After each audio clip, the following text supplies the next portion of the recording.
AVM coaching centre Kotananduru మీ పిల్లల బంగారు భవిష్యత్తుకు భరోసా ఇచ్చే ఏకైక సంస్థ మన ఏవిఎం కోచింగ్ సెంటర్ కోటనందూరు. అతి త్వరలో న్యూ బ్యాచ్లు TET plus DSC, EAMCET, POLYCET, APRJC, Sainik, Navodaya. AVM coaching centre Kotananduru. గత 5 సంవత్సరాల్లో ప్రజలు కానీ రాజకీయ పార్టీలు అదేవిధంగా వివిధ రకాలైనటువంటి సంస్థలు అనేక రకాలైనటువంటి ఇబ్బందులు పడ్డారు. 5 సంవత్సరాల యొక్క రాక్షస పాలనలో అనేక ఇబ్బందులకి గురయ్యారు. ఇప్పుడు ప్రజల యొక్క దీవెనతో ప్రభుత్వం మారడమే కాకుండా ప్రజలందరూ కోరుకున్నది ఒక మార్పు రావాలని. మార్పు అంటే గత 5 సంవత్సరాల్లో జరిగినటువంటి అకృత్యాల నుంచి, దౌర్జన్యం నుంచి ఒక సుపరిపాలన రావాలనేటువంటి ప్రజలు కోరుకుని మార్పు తీసుకొచ్చారు. గత 5 సంవత్సరాల్లో ఉండేటువంటి వరస్ట్ గవర్నెన్స్, ఎప్పుడు కూడా అటువంటి గవర్నెన్స్ చూడలేదు. నేను దాదాపు 41 సంవత్సరం నాకు రాజకీయంగా ఏ ముఖ్యమంత్రి కూడా ఈ విధంగా బిహేవ్ చేయలేదు. సరే, ఆ విధంగా ఒక విధ్వంసకరమైనటువంటి పాలన ప్రవేశపెట్టాడు కాబట్టి అతను కూడా రాజకీయంగా విధ్వంసం అవటానికి ప్రజలు మార్పు కోరుకున్నారు, కొత్త ప్రభుత్వాన్ని తీసుకొచ్చారు. అన్నింటికంటే ముఖ్యం, ప్రజాస్వామ్యంలో చట్టసభలు అనేటువంటి చాలా ప్రాముఖ్యత ఉంటాయి. సరే, పార్లమెంట్ కానీ, శాసనసభలు కానీ, శాసనమండలి కానీ, ఇవన్నీ కూడా చట్టసభలు. చట్టాలు చేసి ప్రజలకి సౌకర్యాలు సమకూర్చడానికి, ప్రజల అవసరాలు తీర్చడానికి చేసేటువంటి చట్టసభలు. సరే, పార్లమెంట్ అవి ఎలా ఉన్నప్పటికీ కూడా గత 5 సంవత్సరాల్లో చట్టసభలు, మన శాసనసభ సమావేశాలు చూస్తే చాలా దారుణమైనటువంటి విధానాన్ని అవలంబించింది 5 సంవత్సరాల్లో ఉన్నటువంటి రూలింగ్ పార్టీ. ప్రతిపక్షాన్ని అణిచివేయాలనేటువంటి విధానంతో ప్రతిపక్షానికి అవకాశం ఇవ్వకుండా ఏ ఇష్యూ మీద మాట్లాడటానికి, అదే మాట్లాడాలని గట్టిగా ఏదైనా ప్రయత్నం చేస్తే ప్రతిరోజు కూడా ప్రతిపక్షాన్ని సస్పెండ్ చేసినటువంటి సంగతి అందరూ చూశారు. అంటే నాకు 151 వచ్చాయి కాబట్టి నా ఇష్టం వచ్చినట్టు పరిపాలిస్తా అన్నటువంటి విధానాన్ని కూడా చట్టసభల్లో ప్రవేశపెట్టడం చాలా దారుణమైనటువంటి విషయం. అసలు ప్రజాస్వామ్యం అంటేనే డిబేట్ చేయాలనేది దాని అర్థం. ఏ ఇష్యూ అయినప్పుడు కూడా ప్రజలకు సంబంధించినటువంటి ఒక మంచినీటి ఇష్యూ అయినా ఒకటి ఏదైనప్పుడు కూడా డిబేట్, ప్రజాస్వామ్యం నిర్వచనం ఏంటంటే డిబేట్ చేయాలి. ఆ డిబేట్కి మూలమైనటువంటి ప్రాంతం ఏదంటే చట్టసభలు. అటువంటి చట్టసభలకి కంప్లీట్గా ఇగ్నోర్ చేయడమే కాకుండా అవమానపరిచే విధంగా గత 5 సంవత్సరాల్లో జరిగింది. అందుకనే అతను ఇంత దారుణమైనటువంటి ఓటమిని కూడా చవిచూశాడు. కొత్త ప్రభుత్వం వచ్చింది, అంచేత మళ్ళీ కొత్తగా ప్రభుత్వం మొదలు పెట్టవలసినటువంటి అవసరం ఉంది.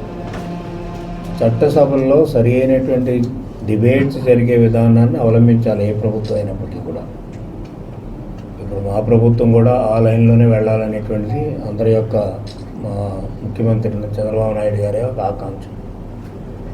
ప్రజల సమస్యలు చర్చించడానికే చట్టసభలు ఉండేది, ప్రతిపక్షాలకు అవకాశం ఇవ్వడానికే చట్టసభలు ఉండేది. ప్రతిపక్షాలను వాటిని సరిగ్గా ఉపయోగించుకుంటే ప్రజలకు కూడా ఉపయోగపడతాయి. అంతేగాని ప్రజా సమస్యలు వదిలేసి చట్టసభలు వదిలేసి ఎక్కడికో పోతాం అంటే కాదు, అది కూడా సరైనటువంటి విధానం కాదు. కొన్ని సందర్భాల్లో కొన్ని జరుగుతున్నాయి, ఆ విధంగా జరగకూడదు అనేటువంటిది. ప్రజాస్వామ్య విలువలను కాపాడవలసినటువంటి బాధ్యత ప్రజాస్వామ్యంలో చట్టసభల యొక్క ఎథిక్స్ని పాటిస్తూ, చట్టసభల యొక్క రూల్స్ని పాటిస్తూ, చట్టసభలు ప్రజలకు ఉపయోగపడే విధంగా చేయవలసినటువంటి బాధ్యత ప్రతి ప్రభుత్వం మీద ఉంది, ఈ ప్రభుత్వం మీద కూడా ఉంటుంది. మా ప్రభుత్వం తప్పకుండా చేస్తుంది. ఎందుకంటే నా టైంలో కానీ తర్వాత టైంలో కానీ ఆ విధంగా అవకాశాలు ఇచ్చాం. ఈ 5 సంవత్సరాల్లో మాత్రం ప్రతిపక్షానికి అవకాశం ఇవ్వలేదు జగన్మోహన్ రెడ్డి ప్రభుత్వం. ఎందుకంటే వాళ్ళ తప్పులు బయట మీడియా కానీ అదేవిధంగా ప్రతిపక్షాలు కానీ ఎండగడుతూ ఉంటే సభల్లో కూడా అదే కార్యక్రమం చేస్తారు, ఎండగడతారు అనేటువంటి ఉద్దేశంతో సభలో ప్రతిపక్షాలకు అవకాశం లేదు. మీడియా కూడా కొన్ని మీడియాను బ్యాన్ చేశారు. ఇది కూడా దారుణమైనటువంటి విషయం. మీడియా ఎవరు పేపర్ పెట్టుకున్నా, ఎవరు టీవీ పెట్టుకున్నా, మీడియా అనేది ఒక ప్రజాస్వామ్యంలో ఒక బలమైనటువంటి వ్యవస్థ. అటువంటి వ్యవస్థను కూడా నిర్వీర్యం చేసి సొంత సాక్షి, సొంత టీవీ, సాక్షి టీవీ వీటికే తప్ప మిగతా వాళ్ళకి ప్రాధాన్యత ఇవ్వలేదు. అంచేత ఈ ప్రభుత్వం వచ్చిన తర్వాత ఇవన్నీ కూడా రివైవ్ చేయవలసినటువంటి అవసరం ఉంది. ఈనాడు వ్యవస్థలన్నీ కూడా కుంటుపడ్డాయి.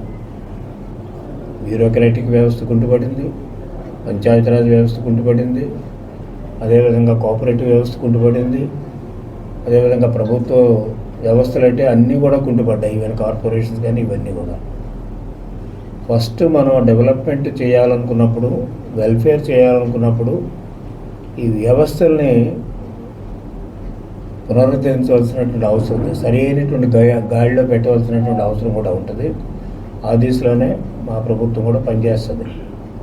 ఎందుకంటే వ్యవస్థలు సరి అయినటువంటి దిశలో పెట్టకపోతే, సరి అయినటువంటి మార్గంలో పెట్టకపోతే, వ్యవస్థలు బాగుపోతే, వ్యవస్థల్లో అవినీతి, అదేవిధంగా అక్రమాలు, ఇవన్నీ కూడా తప్పుడు కార్యక్రమాలు చోటు చేసుకుంటే ప్రజాస్వామ్యం సరిగ్గా నడవదు. అంచేత మనకి మన రాజ్యాంగంలోనే చెక్స్ అండ్ బ్యాలెన్సెస్ పెట్టారు. ఎవరు ఎక్కడ ఏది చెప్పినప్పుడు ప్రభుత్వం ఎగ్జిక్యూటివ్ అథారిటీ కానీ ఏదైనా నిర్ణయం తీసుకుంటే శాసనసభలో చెక్ చేయొచ్చు. శాసనసభ కూడా దాటిపోతే రాజ్యాంగానికి వ్యతిరేకంగా వెళితే మళ్ళీ కోర్టులు కూడా, జ్యుడిషియరీ కూడా స్క్రూటినీ చేస్తారు. అంచేత ఎవ్రీ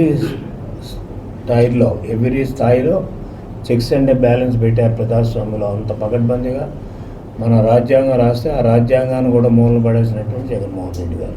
ఆయన ఏదో 11 సీట్లు గెలిచారా, 8 సీట్లు గెలిచాను కాదు, ప్రతిపక్ష రోల్ ప్లే చేయాలని కోరుకుంటాం ఎప్పుడు కూడా ప్రజాస్వామ్యం. నేనైతే పర్సనల్గా ఎవరు ప్రతిపక్షం ఉన్నప్పుడు కూడా ప్రతిపక్షం పటిష్టంగా ఆ రోల్ ప్లే చేయాలి. చేసినప్పుడే ప్రజాస్వామ్యం కూడా పటిష్టంగా ఉంటుంది. ప్రజలు ఎన్నుకున్నది, ప్రతిపక్షంలో ఎన్నుకున్నది ఇళ్లతో పడుకోవడానికి కాదు, బాయ్కాట్ చేయడానికి కాదు. అంచేత చట్టసభకు వచ్చి వాళ్ళకు ఉండేటువంటి ఆలోచనల్ని ప్రజలకు చెప్పవలసినటువంటి అవసరం ఉంటుంది. ఆ విధంగా వివిధ రకాలైనటువంటి వ్యవస్థల్ని నాశనం చేశారు. ఆ వ్యవస్థల్ని పునరుద్ధరించాలి, ఎఫెక్టివ్గా మరి ఫంక్షనింగ్ తీసుకోవాలి. అదేవిధంగా చట్టసభలు అనేటువంటి శాసనసభ కానీ, కౌన్సిల్ కానీ వీటిలో కూడా పటిష్టంగా డిబేట్లు జరిగే విధంగా అందరూ పార్టిసిపేట్ చేసి ప్రజలకు అనుకూలంగా వాళ్ళ అవసరాలు తీర్చే విధంగా డిబేట్లు జరగాలి. డిబేట్లు జరిగిన తర్వాత ప్రభుత్వం ఫైనల్ డెసిషన్ తీసుకుంటారు. దాంట్లో ఎవరికి అనుమానం ఉండదు. అంచేత శాసనసభ యొక్క పనితీరును కూడా మళ్ళీ రివైవ్ చేయవలసినటువంటి అవసరం ఈ ప్రభుత్వం మీద ప్రధానమైనటువంటి బాధ్యత ఉంది. అట్లాగే వ్యవస్థను కూడా మళ్ళీ రీమేక్ చేయవలసిన బాధ్యత కూడా ఈ ప్రభుత్వం మీద ఉంటుంది. ఇవన్నీ జరిగినప్పుడే ముందు వ్యవస్థలు పటిష్టం చేయాలి, శాసనసభలు, చట్టసభలు పటిష్టం చేయాలి. అప్పుడు ప్రభుత్వం ఫంక్షనింగ్ బట్టి ఆధారపడుతుంది మిగతా అభివృద్ధి, సంక్షేమం కూడా. ఇది ఇట్స్ మై పర్సనల్ ఒపీనియన్. ఎందుకంటే అభివృద్ధి జరగాలి. అభివృద్ధి బాగా కుంటిపెట్టాడు. జీరో డెవలప్మెంట్ గత 5 సంవత్సరాల్లో. ఎక్కడా రోడ్లు వేయలేదు, ఎక్కడా మంచినీళ్ళ కార్యక్రమం లేదు, ఎక్కడ హెల్త్ సౌకర్యాలు లేవు. అదేవిధంగా ఎక్కడ ఎడ్యుకేషన్ సిస్టమ్ అంతా కొలాప్స్ అయింది. ఎవరికైతే పేదవాళ్ళకు సంబంధించినటువంటి డిపార్ట్మెంట్ చేయవలసినటువంటి అవసరాలు ఉన్నాయో అవన్నీ కూడా పూర్తిగా కుంటుపడ్డాయి. వాళ్ళు దోచుకోవడానికి వీలైనటువంటి మైన్స్ ఇటువంటివన్నీ కూడా అవి మాత్రం బాగా పనిచేసాయి. ఎందుకు పనిచేసాయి అంటే వాళ్ళ దోచుకునే విధానానికి తోడ్పడే విధంగా వీళ్ళని తయారు చేశారు ఆఫీసర్లు అందరూ కూడా. కొన్ని డిపార్ట్మెంట్లో, రెవెన్యూ ఎర్నింగ్ డిపార్ట్మెంట్లో వీటిలో. దీనివల్ల అంటే మొత్తం రెవెన్యూ అంతా దెబ్బతినే పరిస్థితికి వచ్చింది. అంచేత ముందు మనకి అభివృద్ధి కావాలన్నా, సంక్షేమం కావాలన్నప్పుడు కూడా వ్యవస్థలు బాగుపడాలి. వ్యవస్థలతో పాటు మనకు ఆర్థిక వ్యవస్థ బాగుపడాలి. ప్రైవేటు వ్యక్తులు లబ్ధి పొందారు ఈ 5 సంవత్సరాల్లో. అధికారంలో ఉన్నటువంటి వ్యక్తులు లబ్ధి పొందారు, ప్రభుత్వం లబ్ధి పొందలేదు. ప్రభుత్వంలో ఖజానా డబ్బులు లేక అప్పులు పాలవడమే కాకుండా అభివృద్ధి కూడా జీరో అయిపోయింది. సంక్షేమ కార్యక్రమాలు ఒక పెద్ద మెస్గా తయారు చేశారు వీళ్ళు. సంక్షేమ కార్యక్రమాల పేరుతోటి బటన్ నొక్కడమే తప్ప పేదరికం ఎక్కడా నిర్మూలన కాలేదు. పేదరికం నిర్మూలన పూర్తిగా కాలేదు, కానీ అసమానతలు విపరీతంగా పెరిగాయి. దీనికి జగన్మోహన్ రెడ్డి ప్రభుత్వం 5 సంవత్సరాలు ప్రధానమైనటువంటి బాధ్యత వహించవలసినటువంటి అవసరం ఉంటుంది. ఇప్పుడున్నటువంటి ప్రభుత్వం ముందు చాలా సమస్యలు ఉన్నాయి. ఈ సమస్యలు క్రైసిస్లు ఎక్కువ ఉన్నాయి. ఎంచేతంటే ఏది చూసినప్పుడు కూడా క్రైసిస్లో ఉంది. అంచేత ఏంటంటే ఇప్పుడు ఒక గుడ్ గవర్నెన్స్ ఇచ్చేటువంటి బాధ్యత ఈ ప్రభుత్వానికి ఉందో ఆ విధంగానే ఇవ్వడానికి ఈ ప్రభుత్వం కూడా ప్రయత్నం చేస్తున్నారు. అంచేత గుడ్ గవర్నెన్స్ ఎప్పుడైతే వచ్చిందో మీకు పరిపాలన మంచి సుపరిపాలన వస్తే, ఎందుచేతంటే ఒక కమిటెడ్ నాయకత్వం వచ్చింది. ఇప్పుడు దోచుకునే నాయకత్వం పోయి కమిటెడ్ నాయకత్వం వచ్చింది.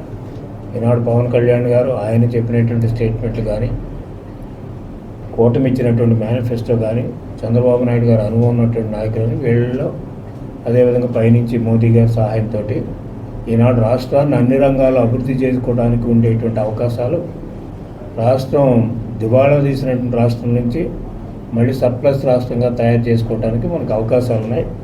ఆ విధంగా ఈ ప్రభుత్వం పనిచేయాలని కూడా సూచిస్తూ సెలవు తీసుకుంటాం. Please do like, share, subscribe.